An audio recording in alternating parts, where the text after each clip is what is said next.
গোয়ার নাইট ক্লাবে ভয়াবহ অগ্নিকাণ্ড, পর্যটক সহ মৃত্যু 25 জনের, অগ্নিদগ্ধ আরও অনেকে। আহতরা ভর্তি গোয়া মেডিকেল কলেজ হাসপাতালে। গ্যাস সিলিন্ডার বিস্ফোরণের জেরে আগুন, এমনটাই অনুমান দমকলের।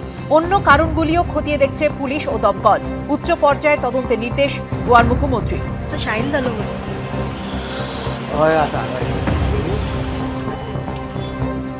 इलीगल्स या विदाउट परमिशन इस तरह के जो चलाते हैं और इसी में जो फायर इंसिडेंट्स हुआ, इसी के कारण यहाँ पे जो उनके स्टाफ और एक 3-4 टूरिस्ट जो अंदर थे, इन्हें 2-3 इनको जल के हुआ, बाकी लोग बिकॉज ऑफ द सफोकेशन उनकी डेथ हो गई। ऑल टुगेदर 23 लोगों की डेथ हो चुकी है।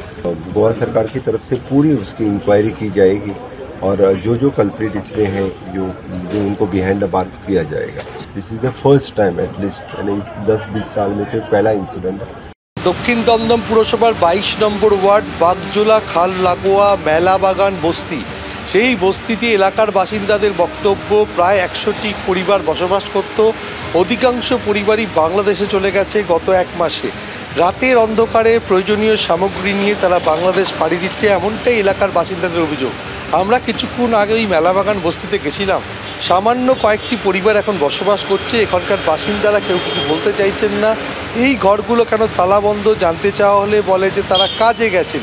কিন্তু এলাকার বাসিন্দাদের বক্তব্য যে তাদের ভোটার কার্ড, আধার কার্ড ছিল, কিন্তু তারা পয়সার বিনিময়ে টাকা দিয়ে তারা এই সমস্ত ভোটার কার্ড, আধার কার্ড তৈরি করেছিলেন। এমনকি ভোটের সময় তারা ভোটও দিত। যেহেতু রাজ্যে SIR চালু হয়ে গেছে, সেই কারণে তারা আগামী দিনে ভোট দিতে পারবেন না, এলাকায় থাকতে পারবেন না, সেই কারণে তারা এলাকা ছেড়ে চলে গেছেন।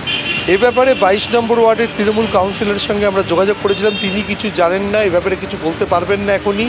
সুতরাং পুরসভার তরফ থেকে এখনও আমরা কোনো প্রতিক্রিয়া পাইনি। এলাকার বাসিন্দাদের বক্তব্য, গত এক মাসে তারা ধাপে ধাপে এলাকা ছেড়ে চলে যেতে শুরু করেছেন। মূলত এরা সাফাই কর্মীর কাজ করতেন। একেবারে বাগজোলা খাল লাগোয়া যে বস্তি, সেই বস্তিতে এরা বসবাস করতেন। এই মেলাবাগান বস্তি, সেখানে দেখা যাচ্ছে অধিকাংশ ঘর তালাবন্ধ। সামান্য হাতে গোনা কয়েকটি পরিবার তারা বসবাস করছেন এবং যারা বসবাস করছেন তারা কিছু বলতে চাইছেন না ক্যামেরার সামনে। আমরা ছবিতে দেখতে পাচ্ছি ঝুপড়ির একের পর এক ঘর তালাবন্ধ অবস্থায় রয়েছে। স্থানীয় বাসিন্দারা কি বলছেন ঠিক দেখুন। 100খানা পরিবার তো থাকতোই, এরা নেই প্রায় দু সপ্তাহখানেক মতো নেই। বাকি সব তার আগেই চলে গেছে।